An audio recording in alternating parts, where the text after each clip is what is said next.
အစာဗျာဝံမလေးမိခွင်ပြုပါဦးဗျာသူဘတ္တစိတ်တန်းကြမေးกว่าအစာဗျာတဲ့လောကမှာယောက်ျားရဲ့မိန်းမရဲ့ပုဂ္ဂိုလ်တော်ဘာရှိပါတယ်ဗျာအဲ့ဒီယောက်ျားမိန်းမပုဂ္ဂိုလ်တော်ဘာတိုင်းမှာမြည်သည့်ပုဂ္ဂိုလ်ကမြတ်ပါတယ်လေဗျာ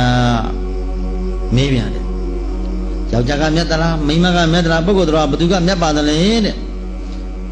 သူဘတ္တကမေးတဲ့ကမြတ်စွာဘုရားကြသူဘတ္တ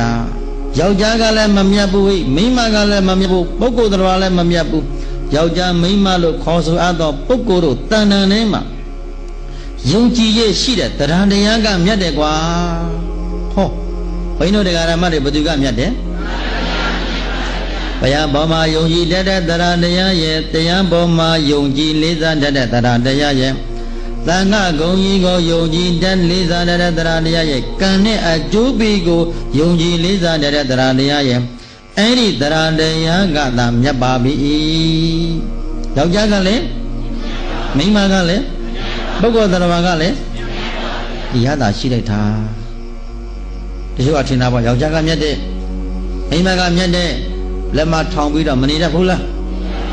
ဘုရားရှင်ကဘယ်လိုဖြစ်လိုက်ပါလိယောက်ျားလည်းမိန်းမကလည်းဘသူကမြတ်တဲ့ယောက်ျားမိန်းမလို့ခေါ်ဆိုအပ်သောပုဂ္ဂိုလ်ရဲ့နှလုံးသားထဲမှာတည်လာသောတရားတရားကမြတ်တဲ့ဘုရားငါဘုရားဆုံးမတရားတော်မြတ်ကိုဘုရားတရားသံဃာယနာမြတ်သုံးပါးနဲ့တကွာကံနဲ့အကျိုးပေးကိုယုံကြည်လေးစားတတ်တဲ့တရားတရားကမြတ်ဟေ။အိုးမှန်လိုက်တာ။သူဘတ္တကြီးရဲ့စိတ်ထဲမှာစိတ်ပြီးနှလုံးသားထဲမှာစိတ်သွားပြီးတရားဓမ္မတွေ